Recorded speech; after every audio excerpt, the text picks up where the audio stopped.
thanks for tuning in to Power Athlete Radio. It's time for round 2 with this movement specialist who appreciates the concept of sports specificity.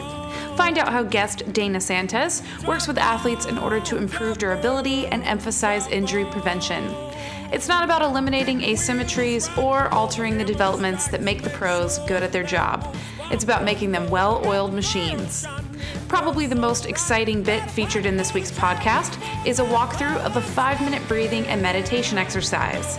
Dana takes you, the listener, on a step-by-step practice that will leave you feeling more balanced, more in tune with your energy, and, if you're John, very, very sleepy.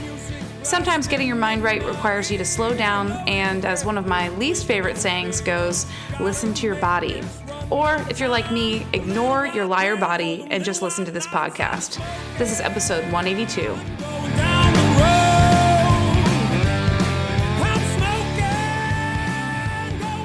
Power Athlete Nation, what is up? This is Luke. I'm with John in Texas visiting. We are all here in Orange County, Newport Beach at Power Athlete HQ. We are about to give you another episode of the premier podcast in strength and conditioning. It's the Dana Santos Chronicles. Yes, part 2. We're happy to have Dana back on. So if you missed Dana about 3 or 4 weeks ago, we posted up episode 176. Dana is the hashtag mobility maker and is the creme de la creme of helping out guys and gals who don't even know how to do the most basic and primal movement. Breathing was what we covered last time, but now I think we're going to travel this episode upstairs a little bit into kind of the mental side of things. And then we here at Power Athlete are going to get a little selfish and talk about strategies to survive travel when you're on long hauls like to Sweden, for example, Tex, right? Oh, yeah. So we have a seminar coming up, just heads up. But do we have any public service announcements before we get in? I mean, we have Power Athlete Symposium coming up in December, people. PowerAthleteHQ.com/symposium. Check it out. Lots of cool speakers, lots of stuff. Dana, I think you're busy then. I was going to ask you should come out to Newport Beach and hang out with the who's who of for part 3 of the Chronicle. When is it? December 2nd, 3rd, and 4th. That's winter meetings, baseball winter meetings. Yeah. I remember you talking last time we met that like December like really lights up for you. So sorry we're gonna miss you, but maybe as this thing grows, next time we'll get you through somehow, right? That would be awesome. I'd love it. But well, how about this? Enough about us. Dana, maybe just like a repeater in case people forgot what happened or didn't listen to episode 176. Give a little intro, a little background on you, and then as you know, it'll just go downhill from there, and we'll get going. Okay. Well, I think John forgot my last name because as nice as it was that you said the Dana Santos Chronicles. Santos? Santos. Oh, Santos. Say like a bunch of guys in a red suit. True. Really popular at Christmas. I turned it to an O to try to masculine it. Yeah, I mean, I just have to feminize it. I'm sorry for your husband. Yeah, I was just going to say, now you're tooling on my husband? Yeah. I know, Mr. Santa. Yeah, don't worry. It took me like 6 months into the marriage to be like, how do I pronounce my last name again, honey? Yeah. You're like, I can't believe we got married in Vegas over the weekend that we met. It was almost like that. It was 6 months after we met, but it'll be 9 years. And well, when you know, you know. Honestly, except for the other 2 times, but whatever. But I digress. Well, no, but think about that. Think about those as learning experiences, figuring out what you didn't want. Yeah. And then on the 3rd time around, you knew exactly what you wanted. You didn't need to wait. Right. You know what? And I know we're kind of poking fun, but that is exactly true. It really is. All those experiences made me ready for this one, so I wouldn't mess it up. We, ironically, when we were packing shirts, we were listening to Tony Robbins. Yeah. But we just packed out like 1,600 shirts the other day. But the way it started was Greg Everett sent this picture, and he accused me of being Tony Robbins' stunt double. Bizarro. Oh, Bizarro. And so, we made a joke, and I met Tony Robbins years ago at a watch shop, and he had I remember I went to shake his hand. I felt like I was shaking like my dad's hand when I was 5 years old. And so he ended up trying to give me a pit bull, ironically. After 2 minutes, he's like, "Hey, I have this dog. Do you want it?" I was like, "No, I don't want your dog." You just needed a friend. He could sense that. Well, I already had a pit bull. And he was like, "Oh, do you want another one?" I'm like, "No, I'm good. I'm good with one pit bull." And so that was my only experience with him. And then Luke, of course, goes on and we throw Tony Robbins' deal on Netflix on, and none of us have any experience with him. Yeah, I've heard of him. You know, I'm He's like, in Shallow House. Oh, he is in Shallow Hell, that's true. But he did make a great point. He said, if people were the people we wanted them to be at the time when we wanted them, we wouldn't grow into the people that we are. Yeah. And that was pretty, like, enlightening, you know, because people are like, "Oh, I wish, you know, you were the parent I want." And he's like, "Well, you wouldn't have, you know, grown into the person I am." So I thought it was good. So I digress, but the long story short is think about all the people and, you know, those type of experiences helped you shape for who you are and make you a better person for your husband. And for the rest of the show, you can imagine John as Tony Robbins, which is what I've been doing the past 2 days. You know, His bizarro. What did you say?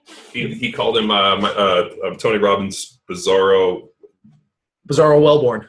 Yeah. Which like the Seinfeld episode. Which means the exact opposite. So John's toes are forward. Tony's toes out. Tony has empathy, sympathy, and just has the ability to connect with people. Which I have no ability to connect with people, no sympathy and no empathy. And then I'll go ahead and just say it. Tony has amazing calves. John could use some calf work. Here we go. I got one good calf. my other calf has been ruptured and torn. All right, so what else? Tony Robbins, he's an inch taller than me, 6'7", and his hands look bigger than mine. Mm-hmm. And what else? So that's it. That's all we got. We hadn't thought this out very far. So Dana, sorry, we'll stop cutting you off. You jump in. You go. Okay. Well, let's see. You had asked me for that mini, like, who am I kind of thing. And so we covered my last name.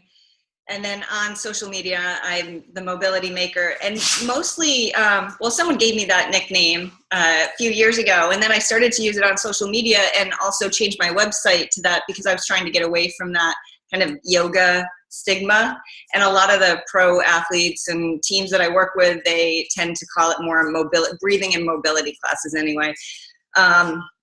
So yeah, it gets me away from yoga. And then I say all the time what my true passion is to help people breathe, move, and feel better in their bodies and healthier and happier in their lives. And that's, you know, whether you're a pro athlete or not. And I'm blessed to have that role with CNN where as their yoga expert, but I get to write about other things besides yoga. But that allows me to reach more people and help them learn about, you know, the power of breathing better and moving better and then ultimately feeling better. So that's pretty much me. And I guess on just some background, Tech saw Dana at Summer Strong 9, and then just a clear connection here for anybody who's spent any time with Power Athlete is movement, move better. And that's kind of the blueprint and the universal truth, whether it comes to, you know, the health longevity side of things or optimal performance and longevity in an athlete's career, right?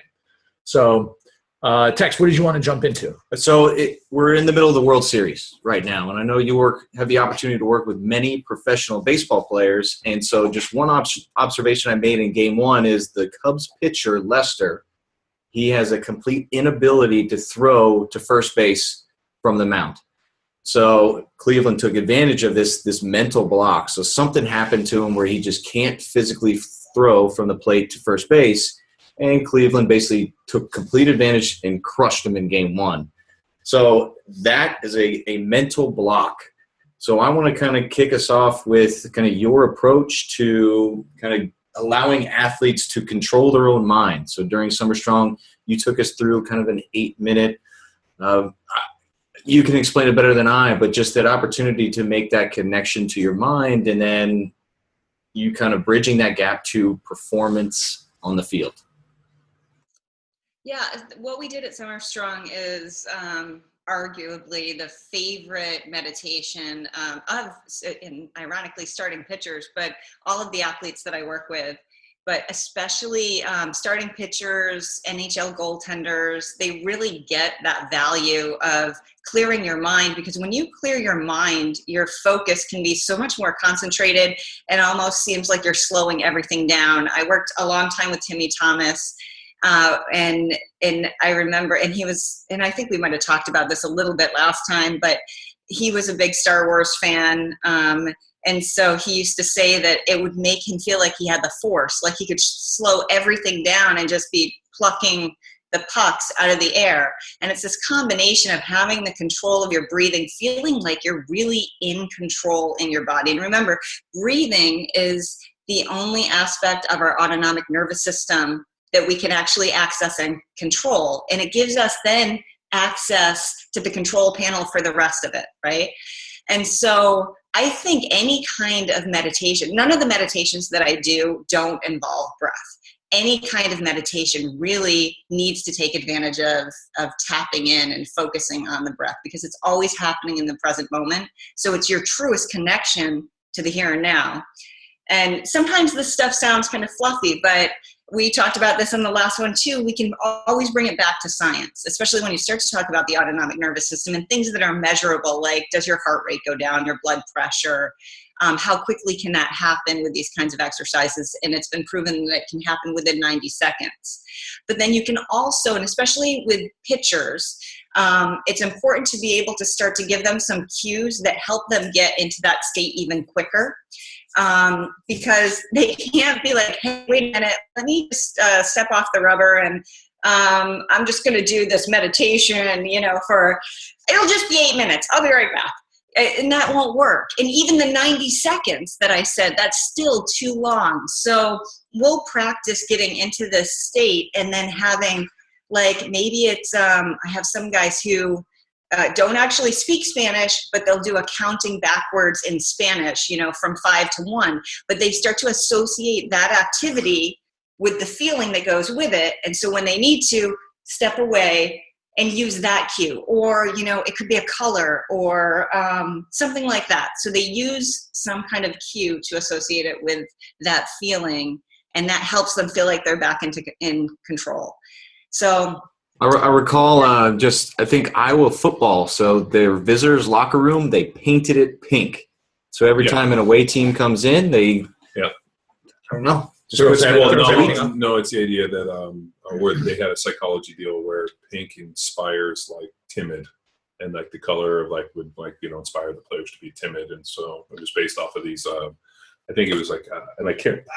I knew we could dig up the research, but basically, and I played with Casey Wigman and some of the guys from Iowa, and they had this whole deal with colors that were able to stimulate. So I think it was the weight room was painted like a green color, and there was all this thought process about colors and basically them pulling out some form of emotion associated with the color.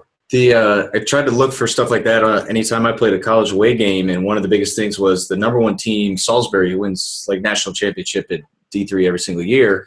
The walk underneath the tunnel, you have to go underneath the freeway from away locker room to the field. So it's just this long couple block tunnel, and they're at the end just freaking bells, horns, whistles, just going crazy and playing over speakers in there the freaking Star Wars Darth Vader march, whatever that is. Yeah. Just to try to, I don't know, freaking psych you out in your walk to your pregame field. Well, the problem is, but I mean, you got to think for the recreational D3 athlete, that would be intimidating. The recreational, it's a good thing I wasn't. Well, I mean, what type of D3 athlete were you again? All-star. The answer is D3 All-Star. All-Star. So let's get back to our guest here. Was there a scholarship involved? Yeah, there's some academic. Dana, so let's get back to the. Who's the force? Yeah, there's definitely something to the color thing. It's been a while since I looked into it. And I didn't think about it. Wow. I should have thought about it when guys pick colors. Ironically, no one has ever picked pink as their color to associate with. Usually it is something like red or yellow. So it's a very stimulating color that they pick, even though, remember, it's supposed to go with this calm, but when they're in that kind of situation, I think they still want something. You're not looking for something to put you to sleep, right? But I looked at this many years ago because the color to paint your nursery, they've done research about, you don't want to put a baby in a nursery but think about it. How many people paint their daughter's nursery pink? And what did you say that color was associated with? We didn't do that at all. I painted, for my daughters, it was green, and I think for my son, we painted it blue. And with, but yeah, I mean, people always paint, like I've been over to friends' houses and their daughter's room looks like a bottle of Pepto-Bismol exploded everywhere. And I'm always like, God, I wouldn't want to, like, I'd have nightmares. If I was a guy and I went into a girl's room and it was painted this color, I would probably turn around and leave. Tex, on the other hand, probably lay down, but I'm finally home. But all right, well, yeah, so there's something to that. That's pretty nuts. But okay, so moving along. But accelerating and getting into that flow state, that takes practice. Yes. So what is your approach? Does it start at 10 minutes and you're working way to 3 breaths, 10 seconds? Where do you begin with these athletes to kind of teach them to really get out of their own head and relax? So it always just starts with, remember, breathing mechanics, like we talked about on the last podcast, making sure they have the right breathing mechanics, because otherwise we're kind of working against, what we want to establish diaphragmatic breathing, which does not always mean deep breathing, just functional use of the diaphragm. And then they're going to be quicker getting into that state of deep diaphragmatic breathing, but they have to use the diaphragm. So training that and then getting them to understand how they feel. And usually I don't have to say a whole lot. Like they'll tell me, even my face feels different. Like after they've taken, we've done 2 rounds of the 5 breaths, because I tend to go in rounds of 5 breaths. And if they don't say something, but I can see it, you can see their face change. You can see all the tension in their neck, especially if they were breathing with their neck previously, right? It goes away. And that has a massive effect on them. And if they don't actually say it to me, I'll say, hey, do you notice how you feel? Like, how do you feel right now? And then it's like, oh my gosh, like so relaxed. But not relaxed where necessarily they're going to sleep. I do have meditations that I'll use for that. And there are different techniques that we use to help facilitate sleep. But overall, I just want to establish the diaphragmatic breathing. And then, as you were saying and kind of surmised, I start off with the full meditation, because I want them to get the full effect of what the meditation is and get themselves completely immersed in what that state feels like. And you said we could do this at the end, right? So I'll do it with you guys. John, are you in? 8 minutes? Oh, yeah, no, I'm excited. Is there a 7-minute one, or is it always 8? Well, you know what? Is it like 8-minute abs? Can we get 7-minute abs? It might be 7 minutes. I'm kidding. It's a joke from Something About Mary. Remember when the guy's like, I got 7-minute abs, and he's like, step into my office. You're fucking fired. Well, right. So don't time it though, because it could be 6 minutes, it could be 9 minutes. It depends. But the other day I did it in 3 minutes because the guys really wanted to do it, but we had another session coming right in. So I was like, all right, let's do it. And they all had done it before, so it wasn't that hard for them to get into that state. And you don't know why I keep doing this with my palms and people can't see it, but that's what this meditation has, a movement to your palms that's really cool. It's awesome. But have you had any like research or anything done, like have brought people in and had them hook them up to like EKGs, blood pressure, any type of like metrics to like test? I mean, I always think that based off of our last conversation, I kind of started really thinking like the point that you made, that breathing becomes like the control box for like the nervous system and be able to calm the body down. It's almost like, is it a 1-to-1 where all of a sudden somebody takes a deep breath, like a diaphragm breath, and all of a sudden you see vital signs, whether it be blood pressure or even just, being able to hook them up to an EKG or anything along that line to be able to see it in real time. Have you done anything like that? Personally, I haven't, but there are definitely studies out there. And the very first one was Dr. Herbert Benson from Harvard. And I want to say it was in like the 1970s. And he coined this term, the relaxation response. And he found that 90 seconds, just 90 seconds of diaphragmatic breathing would elicit a drop in blood pressure and heart rate. And I think there was something else. I think it wasn't his research, but since then they've come to find out that it also inhibits cortisol production.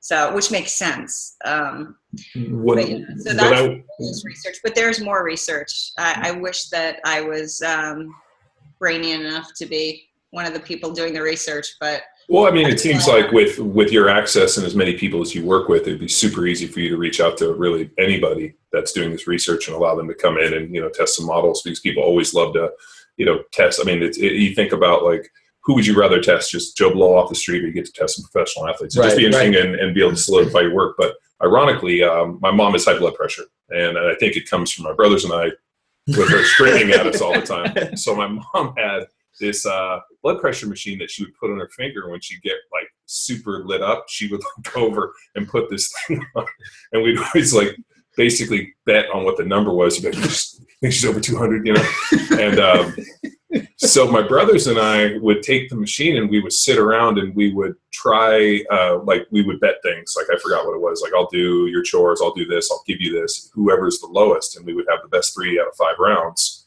of whoever got the lowest. And we found pretty easy that if you could sit perfectly still and take huge deep breaths, like diaphragmatic breathing, and like found different like patterns, we could actually manipulate the blood pressure and our pulse off of this machine to try to win these things. And we did this for years. And it's funny, as you were talking about this stuff, I'm like, this sounds like the crap my brothers and I used to do, in that it was pretty interesting, to the point where we were like, hey mom, next time you get lit up, why don't you put this thing on and take like some deep breaths and just sit here perfectly still, and we'll be quiet and not say anything. And it would always calm her down, which was good for us, because then she wouldn't try to kill us. But I just think it would be really cool for your work, and also for when you go. I mean, like, not that you need any help and any more access, but I just personally would love to see just your work being solidified in terms of something, so that people can't say, "Oh, this is mumbo jumbo." Because I mean, when you start talking to people about breath, their first thing is, "Well, is there any empirical data? How does this help people?" And you're like, "How can this not?" It's kind of like the argument we make with being like, eating better food will make you a healthier person. And people are like, that's nonsense. I'm like, take a step. That's like trying to tell people, be like, if you sleep an extra hour a day, you'll probably feel better. Or if you drink a little bit of water, like these simple truths, like because if you watch people, and we see this all the time in a gym setting, people are terrible chest breathers. And they're like, and I'm noticing it even more since our first talk. Like people do not take deep breaths. I mean, I watch people that are constant mouth breathers. Mm-hmm. Well, I got dude, it sounds like I sit over there and I'm like, just breathe through your nose. I can't. I know you can. You say you're huffing. So, but like, I think some of that information would be really interesting just for your own work, and I would love to read it too. When you brought that up, I don't know, I had a senior moment, and this escaped me, but it's not formalized and it's not published research, but within teams, the senior moment continues because I can't think of the name of the technology, and I know the Magic used a certain one, the Blue Jays used a certain one. It's kind of looks like a bro that they put on, and they can measure their heart rate. And I don't see how they could measure blood pressure with this bro thing, but they're measuring. It goes a strap that goes around the chest, like a strap right here kind of deal, and they can measure. They can do a bunch of different stuff with it now. I know they can do not only blood pressure, but they can do VO2. I mean, they can do a bunch of crazy stuff. Yes, that's it. So it's all kinds of stuff that's also measuring stress response. And one particular one, like the easy read on it is in colors, and so whether you're in the red, yellow, or green. And so the guys. This is Joel Jamieson's heart rate variability. This is Joel Jamieson has a deal, and it's an app on a phone, and you basically put it on, and then you can like push up the app, and it's called heart rate variability. It usually gives you a green number, and then the number is based on how hard you should train if you're overtrained. Does that sound like it? Well, no, that's definitely not what it is, but that's similar, because this technology that they use is, tens of thousands of dollars. And I can't remember what it's called. Maybe it'll occur to me before we're done. But anyway, they use that, and so they'll send the guys into me where the guys are in, either red or yellow, and then we see how many leave in the green. And what's really cool is I can usually predict which ones aren't going to leave in green. And it's not because they didn't put the effort in, but if I have a big group of guys, I can't always correct that full extension and inability to breathe diaphragmatically. I do the best that I can, but I'll pick out the guys who never came out of extension, and I'll say, okay, those two probably don't make it to green, and I've not been wrong. It's pretty easy to see, you know, and I know all the other guys who are breathing like that, they're going to be in the green. So it's been measured that way. Just no published kind of, and it would be hard to, you have to think about this when it's in a professional sports team setting, just getting the approvals through the front office to be able to do something like that, and approvals through guys' agents, because in Major League Baseball, I think it was the Players Association was fighting being able to put these on guys. They didn't want them wearing them. And I believe that they won. And you have to definitely have the guys' consent to wear them. You can't put them, you know, make it mandatory that the team has to wear them. And well, I know the Philadelphia Eagles, I want to say, when the guy that was there for a year, now he's in San Francisco, Chip Kelly, had the guys wearing bracelets that would monitor all of their information. And so, like, what time you went to bed, was this the whoop bands that those guys hit? Or something similar? I can't remember what it was, but, like, I remember the guy was explaining that, you know, they were making these guys wear bracelets, and it would tell them, like, they could, like, track calories and food and workout, and they were all this. And the guy's like, what do you think? I'm like, that's a terrible fucking idea. You think any professional athlete wants anybody to know that he went to bed at 2 or 3 in the morning, or even 7 or 8 in the morning? Yeah, before game day. Before game day. It's like, you know, because, I mean, I played with guys that had some really, really strange rituals. I'm not going to tell them about them, but, like, I'm like, sometimes you just don't want to know. So, yeah. I mean, I could see for, like, privacy and whatnot, but it'd be interesting. It'd be kind of similar to, like, what Dr. Jin did with the Newport Brain Research Center, where they brought in players and they were able to test them that same way. So I just always thought it'd be kind of neat to see this stuff on athletes, because normally when you look at most of the studies, they're just based off of random people out of the world, which to me isn't nearly as exciting as seeing stuff like that. Yeah. So bringing technology into professional sports I think it's kind of dangerous, because if they're in the red, that may become like a mental block. Well, but isn't baseball like the epitome of, like, psyching guys out? Like, isn't that like that's basketball? No, but like very ritualistic athletes. Yeah, right? I mean, our baseball players extremely superstitious. Oh yeah. Well, Dana would no better. Like I'm sure that, like, you work with a baseball player and he plays great. You probably think every single game going forward he's going to do the exact same thing. Oh, you mean like eat the same breakfast? Yes. And walk the same way to the stadium? And oh yeah, absolutely. And what's really nice is, though, when working with me is somehow tied into that, you know, and that's like why I think I ended up working with Timmy Thomas throughout his entire career, was because when he really hit his stride, it happened to be the same year that he started working with me. I'm not. No coincidence. No coincidence here. No coincidence. Yeah, but I love that, you know. Then he was like, "We don't change it. We're not changing any of it." And so, yeah. But that's hockey. But I think a lot of athletes are very superstitious. But I've never seen anything quite like what I see sometimes in baseball. Yeah, the level of superstition when I was playing, but also around the guys, was I don't look at it as superstition in as much as it's patterns. I realize that the most successful athletes have these really distinctive patterns, and it's just almost like a calming, that you go through these patterns so you don't have to necessarily think outside of what familiarity, right? Like, just kind of like less stimulus. It was weird. Like, I would dress almost my entire, like, the left side and the right side, I'd put on like all of my left side stuff, including my shoe, and tie it, and then I would put on my right pant leg, and, like, it was this weird kind of almost I don't even know how I got into this stuff, but you end up kind of falling into these patterns. Whereas when I was in Philly, we shared a stadium with the Phillies when we were at the Vet, and we used to see the Philly guys on there on occasion, and they were so weird. Yeah, they would all be in shaving their bodies before games. We used to go in there, and we shared bathroom facilities, and those dudes are always in there shaving up. It was so like weird. Their own body or each other's? Their own bodies. Okay, well, that's at least a little bit better. And it was always on game day, so we see the game day, and I'd be like, why do you still shave them? Oh, that's what they do on game day.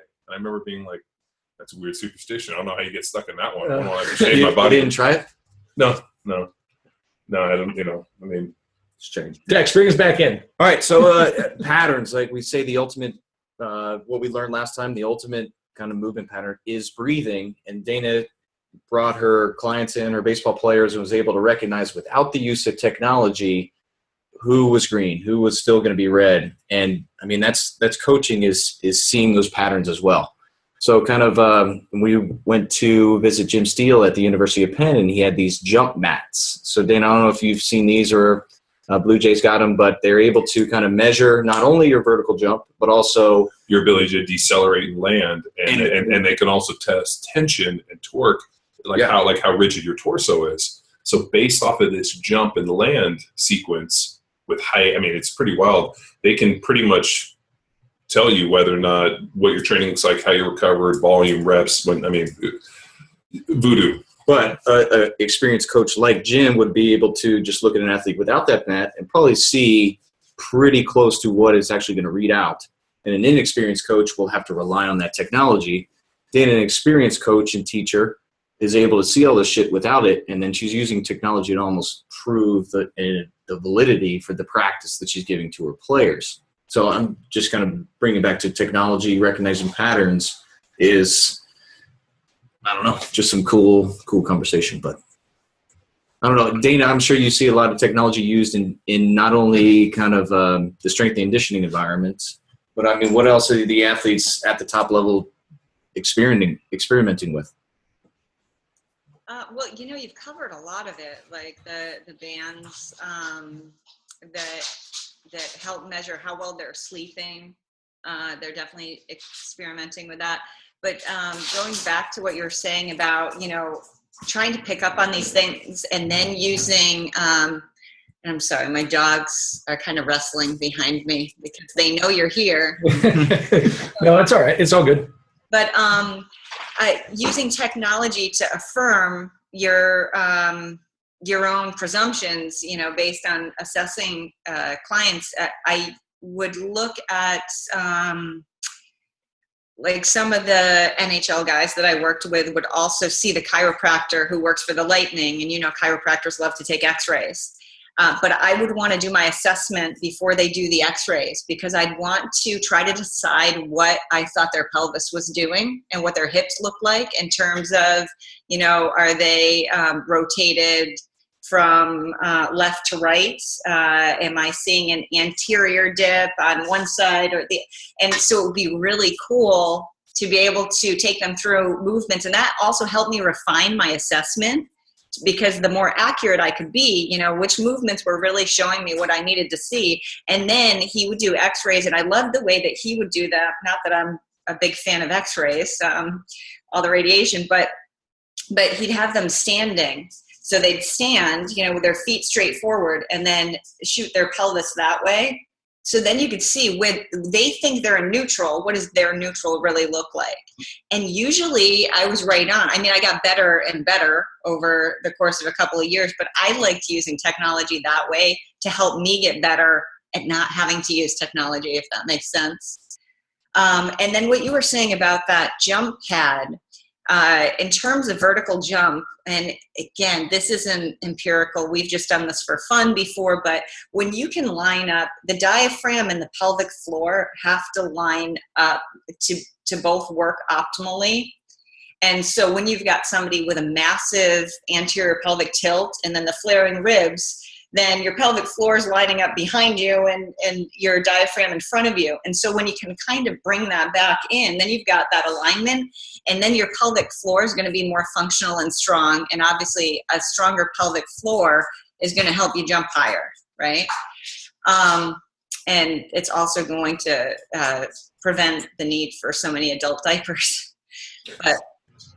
But yeah, so I think it would be interesting to see, based on that kind of thing, look at the test from, what did you call it? A jump pad or? I can't remember the name of it. It's only $10,000, but we should probably get one. I think it's more than that, wasn't it? That's something crazy. Yeah, it was something not like, very prudent. Yeah, it was something like each one of these units is like $100,000, and they had some donor come through and donated like 10 of them. Just wrote a check and was like, and then bought the exclusivity, so no other school in the Ivy League could use them.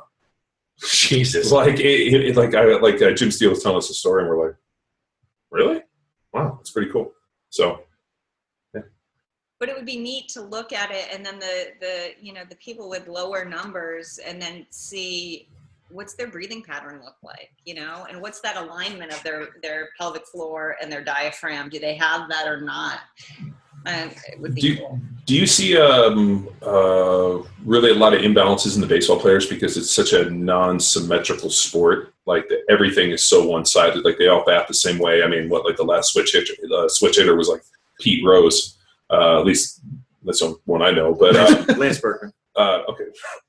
But they always throw out the same hand. They catch. I mean, all their movement patterns are so non-symmetrical, or I guess they're asymmetrical, you could say. That I wonder if a lot of these, the pelvis out, different patterns that they get into, it's just from the fact that they don't ever, if a right-handed guy he's never going to throw with his left hand, he's never going to bat the other way. And so, we talk about in our training is, the ability to have balance. If you're going to do something one way, for example, if you're going to Olympic lift and you always jerk with your left leg forward, you need to jerk with the other way just to try to create some balance. And I just wonder if some of the things that you run into is just you looking at trying to, I guess you could say, strip down and change movement patterns and just try to fix some things by adding a little symmetry back to them. Yeah, I mean, we're asymmetrical in nature. And what I find is that asymmetry can get exacerbated in a lot of players. It's cool to see lefties end up being a little bit more symmetrical. Because now think about it, we live in a right-handed world, and so everything predisposes us to our center of mass being in this right hip. But we touched on this a little bit. It was a rabbit hole. I said I didn't want to jump down on that last podcast. But the Postural Restoration Institute teaches about asymmetry and our predisposition towards that left to right pelvic rotation. And remember, and then a right to left rib cage rotation, because we kind of coil ourselves to try to bring us back to neutral. But remember that the biggest aspect of that was that the diaphragm has that longer, thicker attachment on the right side to the right lumbar spine. And so that's kind of, especially when your breathing sucks, that's what's pulling us over. So if we're already there, and then we live in a right-handed world, and then you have a right-handed baseball player, yeah, they're kind of screwed, right? They're really going to be pulling to the right. But then you have a lefty, and sometimes that can be really cool. I usually don't see this really dominant right upper trap that I tend to see in so many other people. It's neat to work with, and I have a lot of lefties as clients. But I respect the asymmetry because I also respect the movements that they have to do that are asymmetrical. So I'm never trying to bring them back to symmetry. And I think that's comical when I hear, especially, yoga instructors who want to work in sports, and they're like, we're going to correct all the imbalances. And it's like, well, no, we're going to respect the necessary imbalances, the ingrained imbalances, the imbalances that make them good at their sport, but we're going to try to make them more durable and functional and less susceptible to injury. So how much that means dialing back that asymmetry depends on from person to person, if that makes sense. Yeah. What is the sporting background of most of the guys you're working with? Because I know that asymmetry is a huge issue with baseball and volleyball youth, because it's that one motion over and over, and then they develop kind of these issues later in life. Well, when they overuse it, just only playing those two sports. So are most of the baseball players multi-sport guys? Hockey players only hockey players? How's it work at the top? Usually I find that they've been multi-sport, in their youth. And you'll find like a lot of baseball and football. And at the very least, you'll have recreational golf as, a sport, but a sport that they still take pretty seriously and sometimes hurt themselves doing in the off season. But but I mean, by the time they're in high school, definitely college, and most of the baseball players, though, you don't tend to end up going to college, but by high school, they're a single sport athlete. Well, I mean, and most of the hockey guys, I mean, they start at such a young age. I don't know if, you guys have seen, my family's from Canada. My uncle played professional. I mean, he was I was on a traveling team. I mean, this is in the 50s when he was 7 years old. He's he goes through the. Then they're farming at 16, 15, 16. And shoveling snow. Yeah. And he their deal was, flooding the backyard, like the first ice, they would flood the backyard so that they could start skating early. And, it was pretty interesting to hear, but he's like, we were on traveling teams from the time these kids were 6 and 7 years old. I mean, just hearing the life of these hockey kids. So, I mean, they really rarely ever play any other sport than hockey. Mm-hmm. Yeah, that's a really good point, especially the international guys. I mean, you're not going to have a guy from Finland or Czech Republic or Sweden being like, oh, yeah, and I played all kinds of different sports. If they're a hockey player, then that was pretty much it. And then maybe golf. Is that a case for specialization? I think I think you specialize when you have to. I think if you're in an Eastern Bloc country where there is nothing else, and my favorite example was like the Bulgarians. I mean, they were like, we're going to pick Olympic weightlifting. We're going to put 3 million people into our program, and we're going to find a champion. One. And if you don't, we're going to basically ship you off to the gulag, or but if you win, I think there's specialization when you have to. I think in terms of developing athletes, and this is something like we make the distinction between athlete and athleticism almost daily. Yeah. And I think people use those words interchangeably, but they're really not. Mm-hmm. There are, I would say there's a lot of baseball athletes, but not a lot of baseball players are athletic, mm-hmm. just from having worked with baseball players. But yet I've worked with some baseball players that were tremendous athletes that could have played multiple sports. Mm-hmm. So, but then, you look at, I don't think there's an unathletic pole vaulter. You watch there's a lot in high school. Well, that's true. But I played with some offensive line guys that weren't great athletes, but yet it kind of goes back and forth. I wrote that article talking about sporting IQ and how does that whole thing work out with people. And it's almost like, is it more and you think about on the grand scheme of things, like in baseball, I think would be an interesting one. Is it better to be a better athlete, and have athleticism and all these other things, or is it better to have a higher IQ and know the game? I mean, I would say certain sports, like a sport like baseball, where maybe a guy might not be as gifted an athlete, but is played and I posted it on my Facebook. You guys saw the interview Pete Rose did when they were talking about hitters. He was with Frank. I think it was Derek Jeter and Frank. Can't remember his last name right now, but he was talking about hitting. And there's a reason I'm not a baseball fan, but I'm a Pete Rose fan. Pete Rose schooled these guys with how his baseball Frank IQ Thomas. Frank Thomas. His baseball IQ was so high. What's that? I kept saying Frank Thomas, but Yeah. I didn't heard me. Oh no, yeah. Oh, sorry. Shout out to my husband. Frank Thomas mentioned him in his Hall of Fame speech. So Oh, no big deal. The Big Hurt. The Big Hurt. No, okay. So as long as we're gonna just go that route, my babysitter when I was 2-3 years old eventually was the babysitter for Frank Thomas. No big deal. Never met the guy. All I know is that's my connection. my husband was the babysitter for Frank Thomas.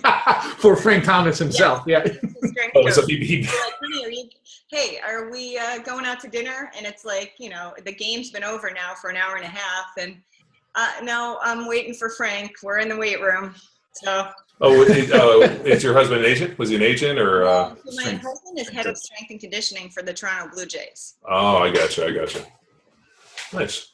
So Pete Rose, back to sorry. Oh, okay. So Pete, if you guys get a chance, I posted on the Facebook. But Pete Rose gets up and he they're talking about hitting, and he's like, I hit 4,000, 257 hits, and he goes, I hit this many left, this many right, and they asked him about having a slump, and he's like, I had these 4 things. I mean, he literally to the point where those Frank Thomas, those other guys were like, damn, this is the best shit I've ever heard. When you hear Hall of Famers, almost take a step back and realize he's on that different level. Uh-huh. And it really got me thinking about sporting IQ, that the player that has that deep meaning understanding of the job that's presented to him beyond all those others, and then you put that with hustle and all the other intangibles, and then you end up with a one of the best players that should be in the Hall of Fame. Is a fucking travesty Pete Rose isn't in the Hall of Fame. He never bet against his team. He bet with his team to win. That's confidence. That's not gambling, right? So, but I've been really kind of thinking a lot about this idea of sporting intelligence that, everybody's so against specialization, but you see certain players and the only way they develop that level of sporting intelligence and that level of intimacy is playing the game from a lifetime. Like, rugby, for example, you watch those guys play rugby and they played the game. It's all they've ever played, and those guys understand it on such a deep level where they throw. Just go Bodie's alpha, bro. It's a spiritual thing. But I mean, that's something that I was actually wanted to ask Dana about. Like, so when you bring in players, I'm sure there's some guys that are more cerebral than others. Some other guys are just like, I just hit the ball. But then I'm sure you've worked with some guys that, almost have a higher IQ in what they do, and they look at it from not just the superficial, but more from like the inside, the outside in different ways. I just wonder if those guys are almost easier to connect with, where you're like, like you can talk to them and say, hey, you know what, this is what we're going to do. And it's almost like the smartest guy on the team is usually the first guy to commit on over. So yes, definitely smarter guys tend to have more of that kind of growth mindset, and they're more open to these kinds of things. And you didn't bring up catchers, but my husband and I were just talking about this the other day, because I do work with a lot of catchers, and they're really bright guys. But think about it. They're the ones that are calling the pitches. They're the ones that are deciding, right, what's going to happen next, what pitch should they throw. And so, and then also the pitchers, I mean, sometimes they shake them off, right? But the pitchers really have to be thinking about strategy as well. But catchers, it's huge. So there's a lot more in it, from a cerebral standpoint for them. And you mentioned rugby, and I found this fascinating because I didn't realize it, but I had the opportunity to meet with a couple of coaches, mental performance coaches from the All Blacks. And they were telling me so many cool things. But one of the things I didn't realize is that game day, the coaches aren't there coaching. Like all of what they do during the week is getting the players ready, and the players are in charge of the game. The coaches aren't. The coaches are like, all right, we're good. Now you guys go play. So that's so different, right, than football. And they've not to say that you guys aren't involved in the strategy, but well, no, actually in football we aren't. We're not involved in any of the strategy. The coaches come in, they present, they just deliver the book, right? They deliver it, and then we have to learn it. But I had a deal where, but isn't a guy like Tom Brady? Well, Tom Brady's a unique individual. Yeah. Tom Brady and Peyton Manning and those guys were the offensive coordinators. Sure. So I remember, sitting in a meeting with Tom, and like they were, they had put the game plan together, and he had been there developing the game plan with them. I mean, so but that's the exception. Yeah. Right? Whereas I was with other guys, they walked in and like, here you go, fucking do it. But a big thing for me, and I've told you guys this story 100 times, I didn't want to be coached on game day, and I told the coach numerous times that if you have to coach a guy on game day, you have fucking failed him during the week. To the point where like we would come over and get water, and our coach would come over and like want to look at the pictures and go over this. We would just get up and walk the fuck away. Yeah. And my coach would always be like, get back over here. And I got it. And I'm like, dude, coach the young guys. Like there's nothing you're going to tell me in this like 30 seconds in between series that's going to be some monumental thing. And I watch guys getting their asses beat, and he'd be over there like, you tried it. I'd be like, dude, enough. Like let the players go out and play. Like they have a whole week to prepare. This is the final test. It's trying to like educate somebody while trying to teach people words during the SAT. Like the work is done, and that's where the analogy I stole from Bubba Miller, who was our center, the hay's in the barn. He used to always say, the hay's in the barn, coach. Dude, the work's done. Time to go out and play. Like there's no more work we can do. And that statement, even though I didn't grow up as a farm kid, I remember he used to say it all the time. And finally I was like, hey, Bubba, what is this hay in the barn thing mean? And he's like, fucking city kids. And he explained it to me, and I was like, that's the best analogy I've ever heard. And so whenever people would start like, I'll be like, well, dude, the hay's on the barn. It's already been done. Let's go. Let's get out there. And I shouldn't have to motivate you or talk you in or coach you. And like, that was another weird one. Trying to talk people into going out and playing. Like that was to me, like, I had, at least for me, like, I'm pretty sure that if the job assignment was like, hey, you got to chew this glass, I'd be like, sweet. Do I get seconds? Like, let me chew this glass to get out there. But like other guys were, and I always thought that was because people didn't prepare during the week for the deal. Like you're not nervous for the test if you've studied for the test. Like I remember, having studied for my finals, walking in and just literally being like, give me the paper. I want to get out of here and get a beer. Like I'm going to knock this thing out in college. And you would ace it. And playing football was the same thing. I prepared during the week to the point where I knew that if I was going to go out there, I was ready for the test. Now, you're nervous, whatever, you're yelling from all these people.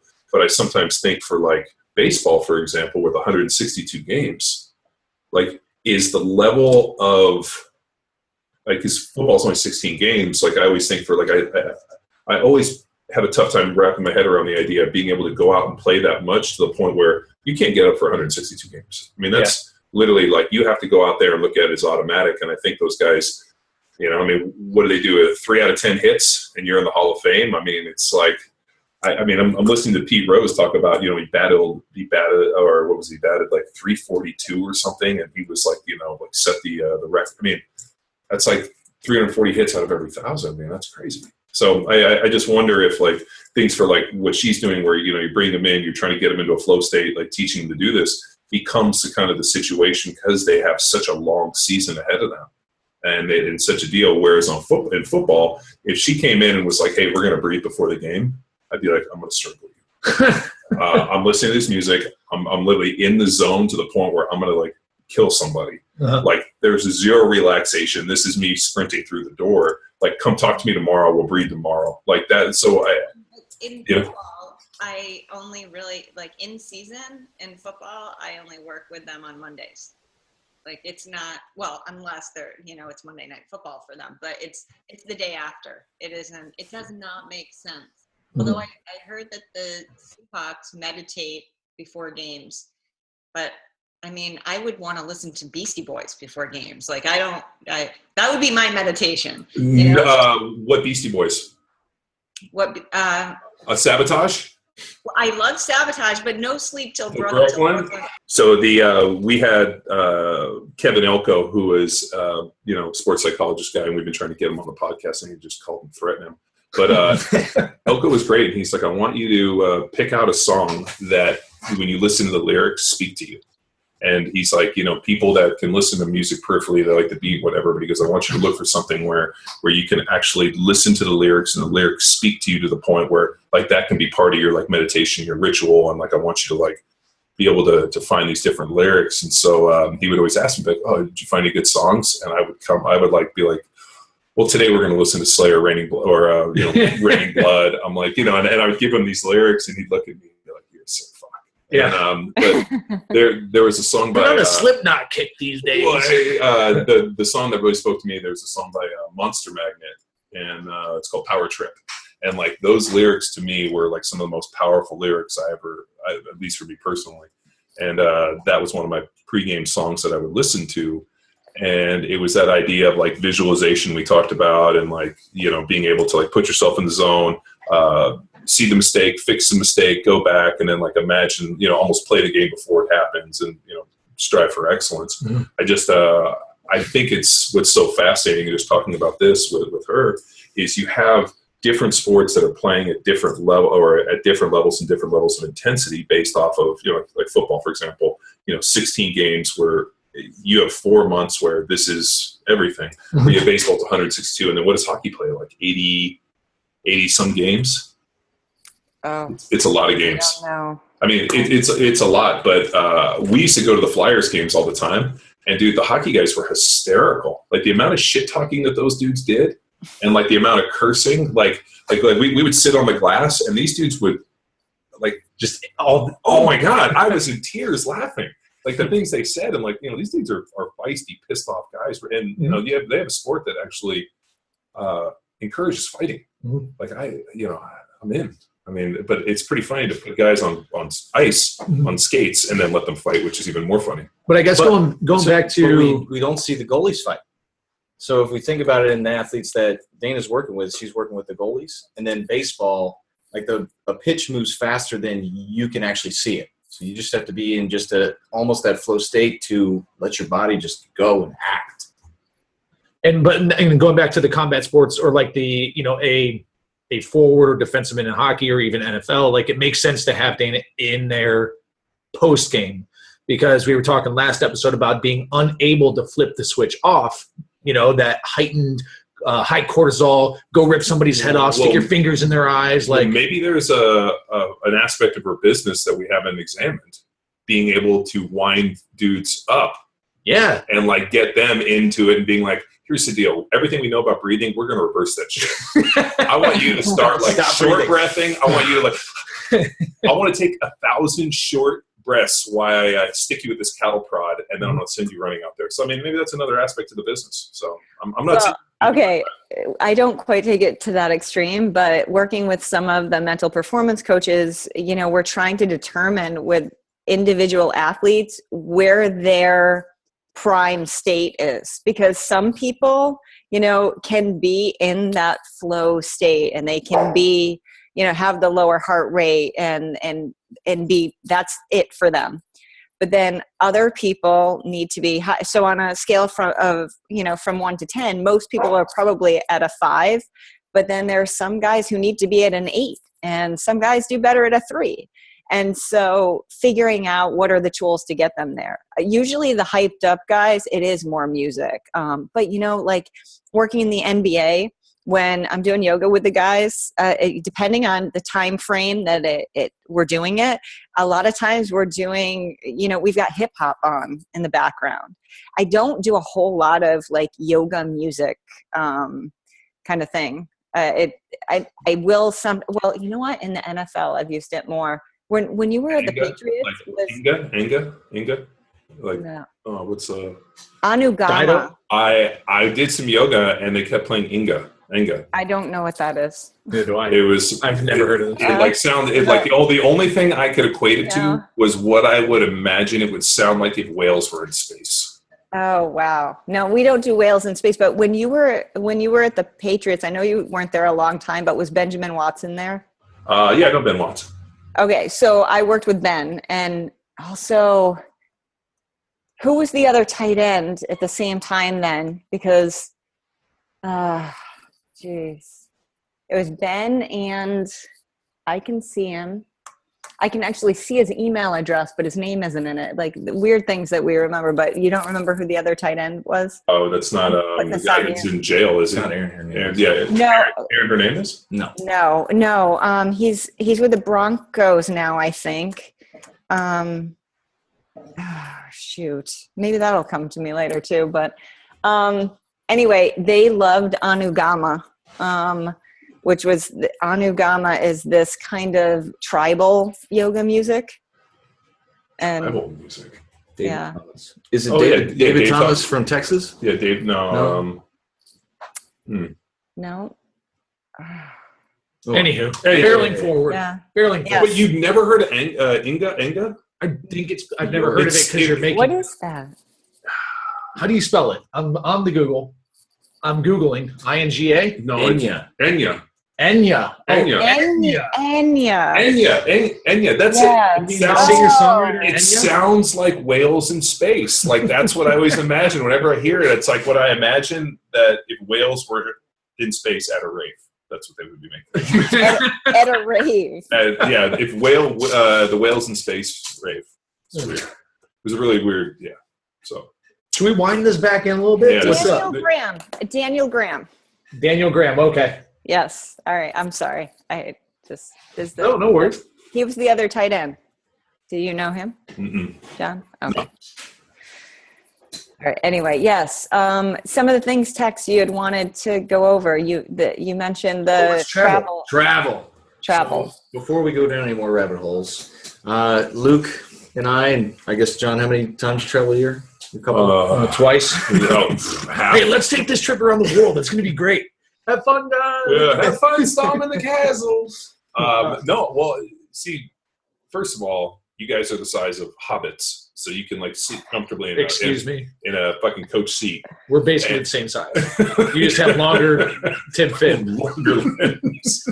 So, but baseballers, they travel 82 games a year, right? 82? Yeah, but professional athlete travels a little bit different than the I don't understand. Seminar staff. We party pretty hard. Wow Airlines? I was like, is there any way to fly you guys to Europe on Southwest? How many stops is that? What's smaller than economy? Wow Airlines, where we got them tokens to go to the restroom. And Luke's like, I can use this token for the bathroom or a wine. I'll get the wine. Yeah. But as is tradition. Like, So it's movies and booze. That's all you need. No, but here, we got that covered. What we don't have covered are so 3 phases of travel. How I'm looking at it. What can we do before we get on the plane?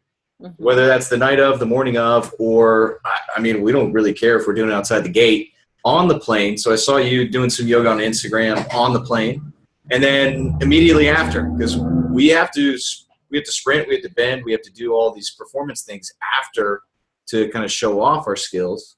So how do we prepare for those? So a lot of them are going to be similar. I mean, when you're on the plane, space is a huge issue. So there's a little difference there, but I'm always looking for creating space, because so we've all been sitting here for a while. I have a dog on my lap. Okay, buddy. His kryptonite is if I blow in his face. Pretty funny that you have like a 90-pound lap dog. Yes, I do. He's a lab and a Rottweiler mix. But okay, so I try to expand like just side waist muscles, and also at the same time, what I'm really doing is getting your rib cage out of either a flared position or a push back position, just bringing it back to the position that's going to work for you, which is if we get the obliques to turn on, then we're going to help to pull these ribs back in, which is going to put you in a better position. So I tend to, I do this, I don't know if we did this one on Instagram. I was goofing around with the JetBlue people, so those weren't like real pictures. I mean, did you see I put my leg like up over my head? Nobody needs to do that ever, especially on a plane. I'll let Tex do that. Yeah, well, we were trying it, so thanks for letting us know now. Well, all right, you guys. The weird part is, Tex is all of a sudden is like, "What's playing on your iPod?" It's like the apple bottom jeans, and all of a sudden his leg goes up. Like, I gotta get sick. That's my song. Y'all are Beastie Boys. I'm bottom girls. Flo Rida is big in Texas. Podcast list. I don't even. That is Flo so Rida? funny. Yeah. Well, he's from Florida, so he's Flo Rida. Oh, I get it. I get it. So it's not just a clever name. Wait, you guys knew that you didn't just get that. Oh no, yeah, we totally knew that. What, the Flo Rida? Florida? I think I didn't even know what a Flo Rida was. I'm just amazed. I thought it was like a shampoo. I'm just amazed that no other dude saw Flo Rida in Florida, and he was the first. Oh, you mean like he got the name in 2015? Yeah, and he was like all these years. Like, let's get off the hip hop and let's get back to like helping Tex and I travel healthily. How about that? You are a selfish son of a bitch. What? This is my what's that? I said, how did we get there? Like, I'm trying to figure out, backtrack to how we got to Florida. I used to live in Florida. So I used to live in Clearwater Beach. So perfect. Yeah, I used to live right in Safety Harbor. So that's how we did it. Yeah. Well, it all makes sense now. Okay. Yeah, it does. So, so a standing side bend, and so you're standing up, you grab a wrist and you pull over to the side. And in yoga, they do this all the time. They probably have some yoga name for it that I've long since forgotten. But I don't do it as emphasizing the side stretch as much as I emphasize the activation of external and internal obliques on the side that you're bending towards with every exhale. So every time you exhale, tucking in these ribs. So instead of keeping the hand up here on the wrist, you take the hand down to the ribs on that side. And then every time you exhale, almost like an oblique crunch. And at the same time, what are you doing? You're expanding this side. So you get a stretch, but don't focus on the stretch. Focus on the activation aspect. The other thing is range of motion than you, Tex. I'm working. So, and then the other thing you can do, which is cool. So I focus exhalations here with this oblique activation. And then on the opposite side that's getting the stretch, I focus on the inhalation and expanding the rib cage. Because if you expand the rib cage while you're in that position, that's just going to make the stretch bigger. So it's activation and inhibition in that position. And that takes you out of this. Yeah, actually just doing it on that side. I want to do it over on this side. So, and putting your arms over your head. Huge, because think about it. How many times during the day do you actually do that? Especially when you're traveling. We're here, right? So taking your arms over your head, and you don't have to go into a back bend. Everybody's always, oh, I want to go into extension. If it feels right, then that's fine. But otherwise, just interlace your fingers, take your arms over your head. None of this has to look goofy. Like the stuff that I do at the gate before I get on the plane does not look goofy. And what's funny is I'll find that other people, like they're staring at me initially, and the next thing I know, they don't want me to notice that they're doing it, but I'll have my back turned and then I look, and then I've got two other people who are now trying to do the stuff I was just doing, because they're like, all right, that looks like it makes sense. Hip flexors. So standing up too. The people who are sitting at the gate blow my mind. Why are you sitting for an hour before your flight to get on a 2, 3, 5 hour flight? Conserving energy, right? Isn't that why they sit? Yeah. A lot of Jason Bourne to watch. Yeah, they got to watch more movies, right? Conserving energy. Well, I'm getting my movie list ready to watch. I can't do that standing. So I never ever sit at the gate. I just don't. I mean, it doesn't make any sense to me. So making sure that you're not like stand around and walk around. You're not sitting before you get on the plane. So those are the big things. Like just lengthen everything out, activate obliques, so you get your rib cage in a good position, so that then your breathing is going to be decent when you get on the plane. Your posture is going to be better when you get on the plane. I also like functional squat before I'll get on the plane, and that one's on my YouTube channel, but that's also, and it's the only time I don't have yoga clothes on. I'm actually wearing a dress. I'm almost like a real girl. But functional squat is just a squat, like a real squat. You don't have to do it up on a chair like that. It was pretty good, though. Yeah, there you go. For the listeners, it seemed to be like kind of a closed stance or closed stance swimmer squat. Swimmer squat. Yeah, swimmer squat is what we would call it on our end of it.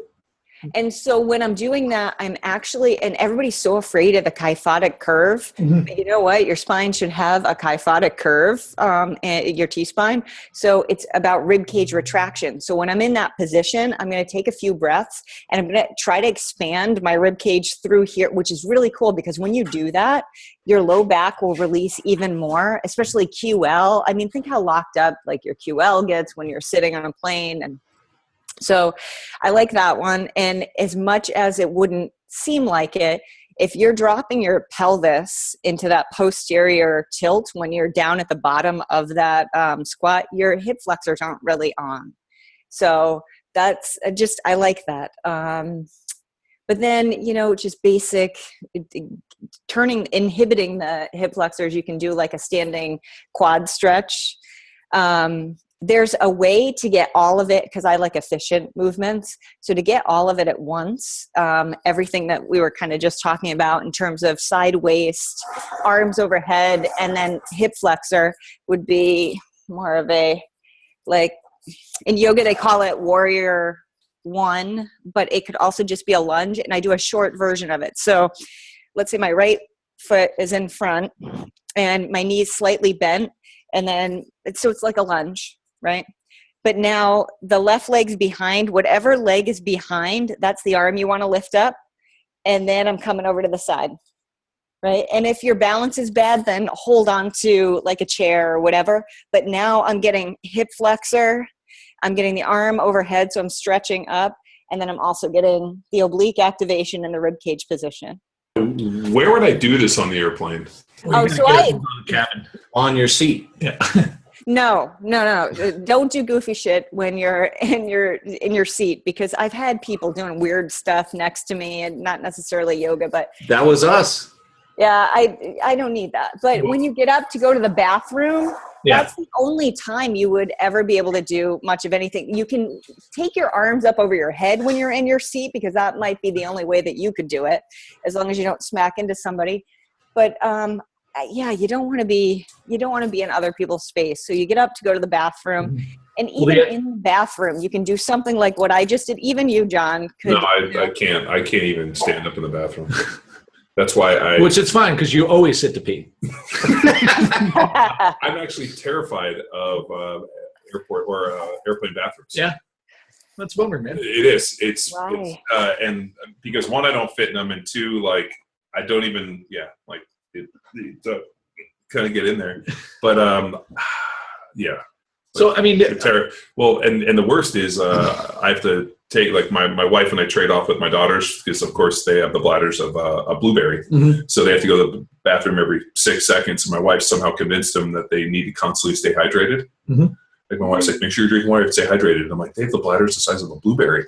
I have to take them to the bathroom. So then I'm like in there, and you're in the bathroom, and you're like, I'm like trying to hold them up. I'm like, can I just hold you and go to the bath? Oh, that's terrible. So this is a parent thing. These guys don't have kids, so they don't know. Doesn't seem that complicated. Well, so I really do it outside of the bathroom. And as you saw, like in the Instagram pictures, usually the flight crew does not care if you step into their space because they have bigger space.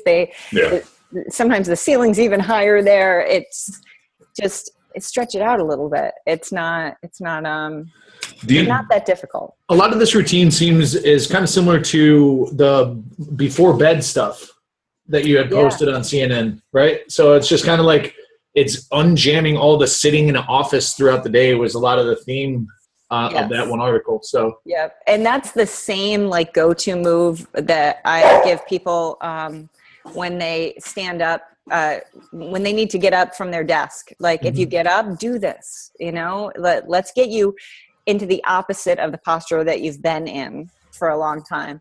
But when you're in your seats, rolling your wrists and your ankles a little bit just to increase circulation, that's helpful. But that's really all that I promote in the seat because I just don't think anything else is necessary. There's not a whole lot of room. You start doing goofy stuff and you're just going to piss people off. Do you recommend any compression? So I know Luke's been jumping on this train, and I haven't had any compression socks for sure.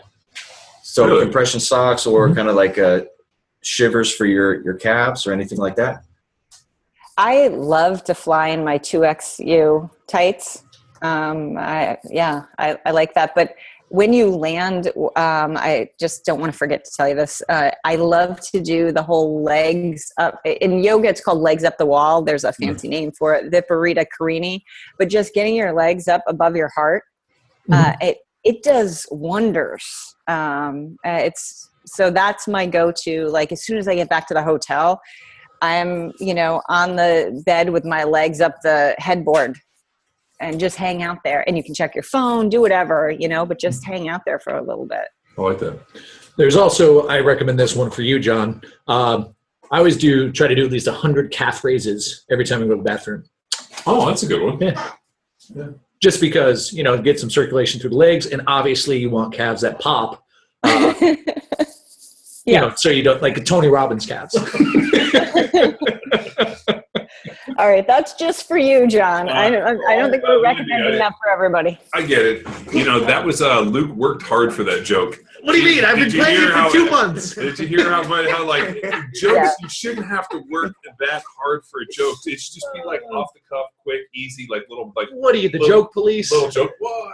I am now. That's 2 laps. You're a hack. And the fact that like we can see your jokes coming like a slow punch, and I'm like, all right, wait for it. And here it comes. Oh, yeah. What is this, a roast? I was like, all right. Who are you, Justin Bieber? Yeah. What's wrong with that? But no, good stuff, dude. I mean, Tex, it's meditation time. Oh, okay. Time to bring forth the rhythm and the rhyme. If you're driving, it's time to meditate. No. Close your eyes. The podcast. Is this chick pushing a baby around? Yeah. Just the safest parking lot in Costa Mesa with the fucking street racers down there that are just like trying to do wheelies in their Subaru. The Fast and Furious Tokyo Drift fucking happening in our parking lot, at least pushing a baby. I'm like, what? Callie's boyfriends. Are we back on? We are. Okay. So I guess what we'll do on our end, just in case like we have some loudness driving by, we're going to put ourselves on mute. Sound good? Yeah. And we're ready, John. I think part of meditation is put your phone down. Okay. Let's go. Yeah. Okay. So I just want you to sit comfortably. You don't have to worry about your posture. So you can sit in any position, and in a chair is fine. You can sit on the floor if you want, but you don't have to. And then you have to place your hands, though, with your palms up on your legs. So that's the only real rule here, is your hands are going to start there and end there, because there will be a movement that's associated with this. And keep your eyes closed and just start to tune into your breathing, lengthening and deepening it just enough so that it's easier to follow. And although I talk a lot about breathing mechanics, I don't want you to judge your breathing. Just follow it. And as you follow your breath, feel that the expression fades from your face.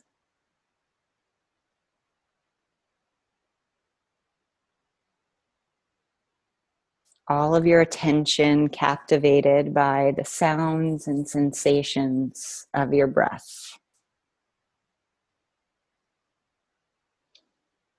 And your hands resting palms up on your legs.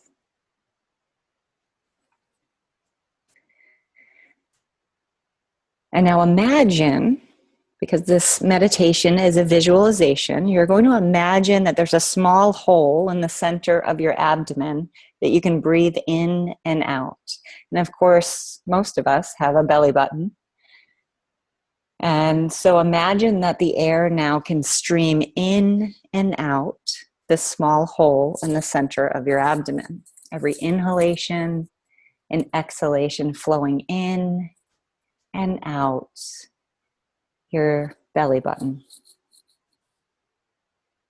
And if for any reason this visualization is tough for you, sometimes it helps to just take a hand, put it on your abdomen, on that hole, so that you feel it and can associate the visualization with it, and then just replace your hand on your leg.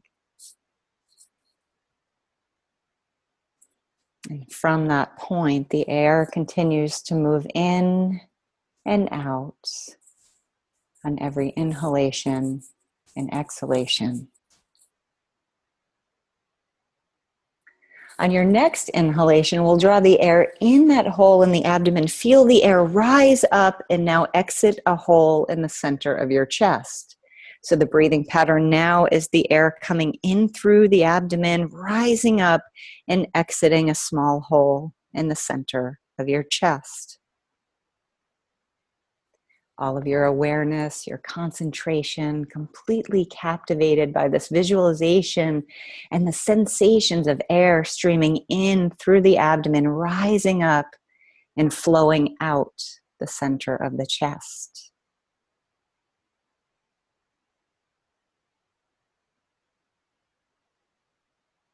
On your next in-breath, let's draw the air in through the abdomen, close off that hole. The air rises up, and now as though you could breathe entirely in and out the center of your chest. All of your awareness, concentration, completely captivated by the sensation of air streaming in and out the center of your chest.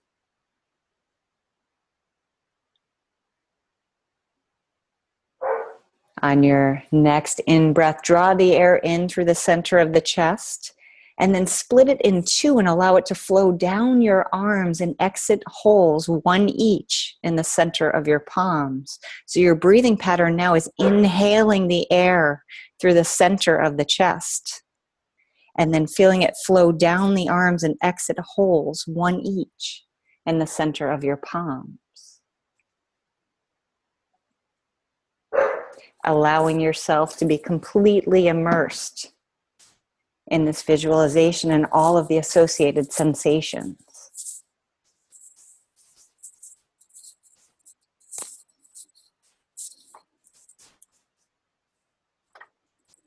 On your next in-breath, draw the air in through the center of the chest and then close off that hole. The air flows down your arms, exiting the palms, and now as though you could breathe entirely in and out the center of your palms. Air, energy flowing, pulsating in and out the center of your palms.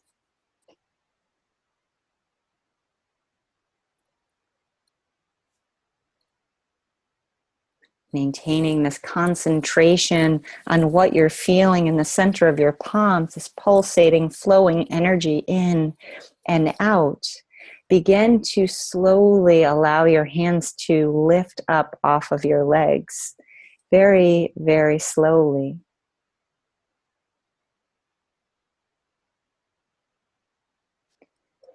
And then turning your hands so your palms are facing one another and allowing them to start to move in towards each other, still feeling this flowing, pulsating energy in and out of your palms.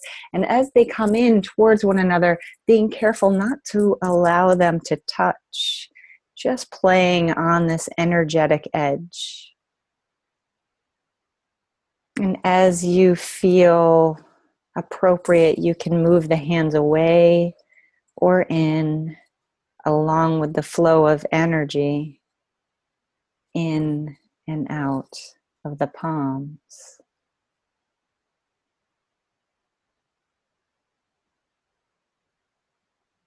Remaining completely captivated by the sensation of air, energy between your palms.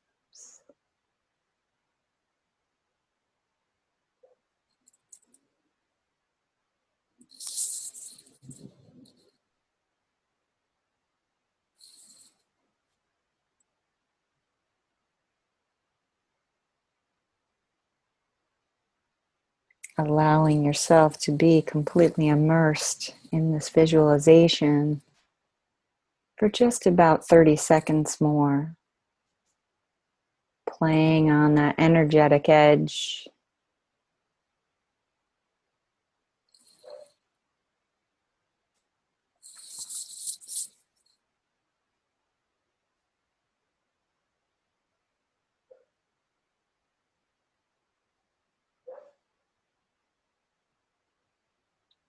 And then just as slowly as you brought the hands in, begin to pull the hands apart. Very slowly.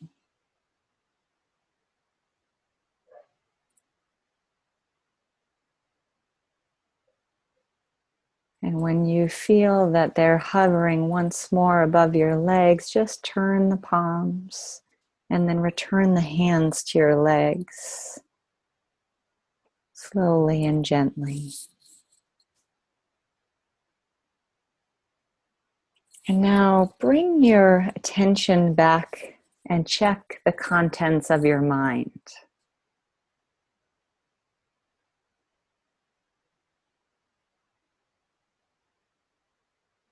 And the respiration returns to normal, taking an in breath through the nose and out the nose, if possible. And then gently opening your eyes when you're ready.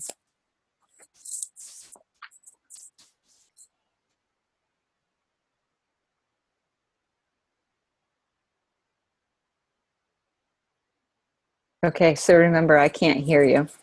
So It's just like floating, light. cool. And when you check the contents of your mind, what did you find? Nothing. And that means you won. Yeah, you won meditation. Yeah.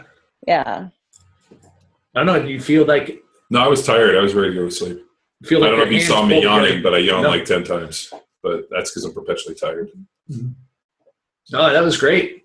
Yeah. What did you feel? I try not to tell people beforehand what they're going to feel or how it would feel, because I don't want to set a preconceived notion, but there tends to be a lot of the same response. But what did it feel like between your hands? So on inhale, I felt my hands pulling together, and then exhale, pushing apart. But I could liken it to holding magnets, and kind of magnets opposites attract, and vice versa. And that's usually the magnet thing is what people come back with. How about you, Tex? Energy. I mean, I guess Luke put it with magnets, but I was just feeling, I guess, and then I had a visual of just fucking like energy flowing between right and left. Mm-hmm. So where I use visual, I guess Luke had the feel there. Mm-hmm. But, Yeah. again, light. Just And John, you're ready for nap time. Yeah, I was just ready to go to sleep. So sometimes people feel like heat. One of my NHL clients told me that he imagined if he could pull the stuff out of a lava lamp, that's what he was touching. Some people say like taffy or Mm-hmm. Yeah. so it's whatever. But and that part is cool. But the whole goal of the meditation is that end part. Check the contents of your mind. You find nothing because we cleared out all the shit, Mm-hmm. right? So it's all gone, and now you have a clean slate. And so start from there. And in terms of conditioning, we talked early on in the beginning of the podcast about how a pitcher can't step off the rubber for, an 8-minute meditation. I don't know how many minutes that ended up being. I was a little flustered because my dog started barking outside. I don't know if you could hear that, but I walked into another we were room. in the zone. We were all in right, the zone. good. Yeah, no, they started barking outside. I'm like, damn it. So, but for me personally, because I've taught it so many times, I've done it myself, but I've taught it so many times. When I'm walking around teaching it to a group and I start to go like this, I immediately can feel like that kind of magnetic energy because it's just conditioned. It's like, oh, I put my hands like this. Like as I do this now, I can feel it. And it's very cool because it makes it really easy for me to get into that zone of let's clear the crap out of my mind. And that's, like I said, the whole goal. So Yeah, it's great. Awesome. Anything else, Tex? Or we? No, I think it's a great place to end it. Well, what are we going to talk about in part 3? I think we'll wait until I've got something else that I can talk about. No, sounds great, Dana. Thanks again so much for reconnecting and I guess finishing that first stuff we talked, or the first wave of content we talked about. This was great. This is put a nail in the coffin. And so you're going to be at one of the NSCA events in Vegas. Yeah, the national conference. So that'll be fun. And it's breathe better to move better and feel better. So a lot of the stuff that we covered in both the podcasts, just a little more efficiently. I won't jump down so many rabbit holes. We won't talk about Tony Robbins and. Well, that's what this whole thing's about, getting off subject. Yeah, really, it's so fun. That's kind of the theme of our podcast. Like we are trying to actually divert this into the most random places we can. So, which makes us the premier podcast in strength conditioning. But then thank God we have Tex who's constantly trying to pull us back to not nonsense. Yeah, fair enough. Yeah, I got a system for these. It's just 3 questions that we can cover in 2 hours. That's it. We covered 3 questions. We got it. Yes, we did it. Guys, Dana Santos, mobility maker on social media, Google her, and then a lot of good stuff on the CNN. I did follow up and find some cool little techniques and routines for before bed when you wake up, and then now we have one for when you travel. So thanks a lot, Dana. It was awesome, just like last time, and we wish you the best, and we'll see you next time we see you, I guess. Oh yeah. Oh, hey, one more thing. I am looking at setting up some programming on Train Heroic. Oh, great. Because I saw that you guys were doing that. And I heard about your podcast. I didn't listen to it, but your podcast with, was it Ben? Yeah. And how initially he had your name. And John, you were going to fucking kill him. Oh, yeah. Ben Crookston. Crookston. Remember when Ben Crookston came out? They came out with the Power Athlete program. And then we saw those fucking hacks at Texas coaches, high school coaches. Well, it's that's hilarious. With branding and stuff. The problem is Ben's a hack and he's fucking unoriginal. They stole my shit. And at that point, we were going to fucking murder them because in the old days, we would just call people on the phone and be like, "Hey, listen here. If I fucking find you, you're dead." Yeah. And that's how we did. And we shook him off, and he was like, "Oh," and then he came over and he apologized, and I was like, "Whoa." He's like, "Whoa." And here, look at us now. He knew what he was doing. I think he's a smart. Now that we know, he's a smart guy. That was some intentional. Like, we'll get their attention. Yeah. You know what I mean? Well, he also called the gym numerous times. At Balboa. Yeah. That makes it. It's almost like when somebody calls me Santos. Like I get, I'm totally kidding. But you know what? I know we were trying to go, but that reminds me of. So I sued NBC Universal because they came out with this, before I went to Mobility Maker, so I sued them to keep the name that I'd had, but then I changed it. But anyway, I had Radius Yoga forever. You had what? I had Radius Yoga. That Radius was, Yoga. and that was, for 10 years, I was Radius Yoga. And they started Radius Fitness, and they had a yoga program that they called Radius Yoga. They even started a contest on social media, #Radius Yoga. And I was like, what the fuck are you doing? Yeah, And unoriginal bastards. So I reach out to them, and then some tool emails me back from NBC and says, hey, we might consider, joining forces. And I'm like, no, my lawyer's going to contact you. And it cost me like $4,000. But I had more than 30 athletes in professional sports who wrote letters that went along, like they signed letters and said, this is confusing to us because this is who we know as Radius Yoga, and we sent it with a cease and desist. So I didn't technically have to sue them. No, but you threatened it, which is, drop the hammer. Well, which is it's good because we found that if the lawyer sending a letter is not as powerful as me calling you on the phone. Mm-hmm. Hey. So I should have had you call and it's the deep voice, and it's also like, well, I'll fucking find you, and it's not going to. So you do your best Liam Neeson impression. It's so fucking. I have a very impressive skill set. I have a very unique skill set, and I will turn on you. No, dude, I'm not going to rat fuck Ben because I'll do it in person when I see him in a couple weeks. Yeah, next week. Next week, fucker. But anyway, he has a great platform, Train Heroic. Yeah, for sure. I'm looking at putting some content up there. And then the other thing was, remember, Move More Ember, #Move More Ember. I'm going to be doing movement tips and movement instruction every day throughout November. What about like Flexember? No, it's Deadcember. You can't. No. Well, what about Flexember? No. What about isn't all this just flexibility? Isn't all this just really just stretching? What about Bicember? So it is not just stretching. Well, I know it's a joke. When Kelly Starrett was on Joe Rogan's podcast, he was talking about mobility and this whole deal, and Joe Rogan was like, "Isn't this just stretching?" And Kelly was like, "No, it's not." And Joe was like, "It sounds like stretching. Like we did this. Kids do this stuff." And it was just couldn't make the connection. He just couldn't make the connection. So it's kind of our inside joke. Oh, okay. All right, but no, December is Deadcember. So. Deadcember? Deadlifting is my favorite. Oh, there we go. You lost me. Why? Luke is allergic. Luke is allergic to deadlifts and avocados. I'm allergic to them both. Yeah, Luke is allergic to deadlifting. So if we deadlift, Luke will get sick for at least 2 weeks. Maybe I'm going to try meditating now before deadlifting.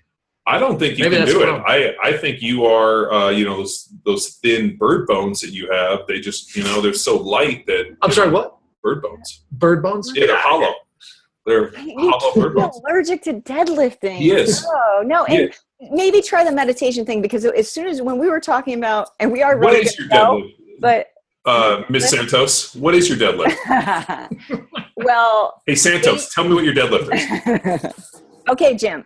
So Jim, my deadlift. I'm good with that. Jim Welburn. Yeah, I'm good. It's double my body weight, but I only weigh 105, so it's 210, and that looks awkward. So I'm going for 225, so that I can be even with my 45s.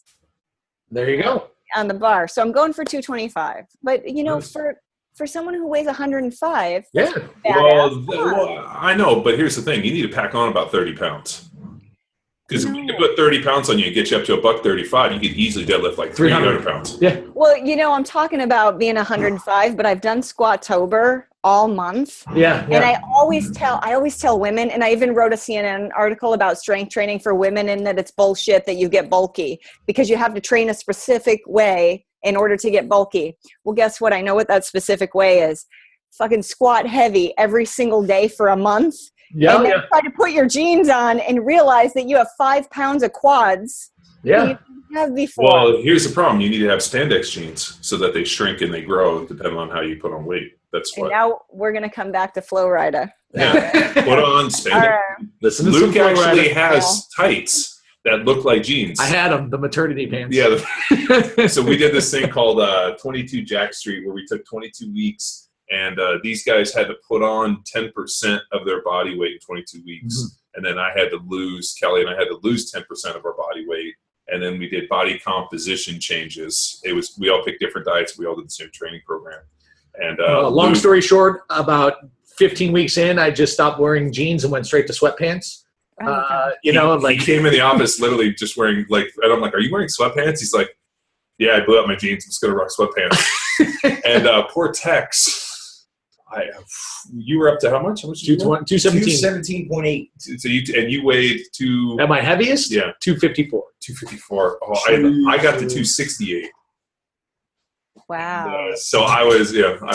But my jeans, we went to Westside and I was on the belt squat machine, and some guy called me out because I was in jeans and boots, and I said, all right, whatever. So I got on it just because he called me out with whatever weight was on there, and I just pushed back to go through the squat with the belt on, and I could feel my jeans, and the immediate visual I had was Jurassic Park 2 when Julianne Moore falls down, the trailer's hanging off the cliff with the T-Rex, and she's on the glass. Uh-huh. And it just starts spider webbing? The spider web, and that was the seams of my jeans. I got down as low as I could. I felt that tension, and instead of stretch shortening reflex, it was Wrangler reflex. Shot me out of the hole, and then that was it. That's a story. Moment. that was a moment. That's excellent. Yeah. All right, let's button it up. We're good. It's been a good hour plus, but thanks a lot, Dana. Talk to you later. Thanks, Diana. Bye-bye. Okay, Jim. Bye. Now it's time for you to empower your performance. Remember that you can find Dana Santos as @MobilityMaker on Instagram. Additionally, Dana can be found featured on CNN as a regular movement specialist contributor and will be speaking at the NSCA conference this year as part of the Move Better initiative. Until next time, bye!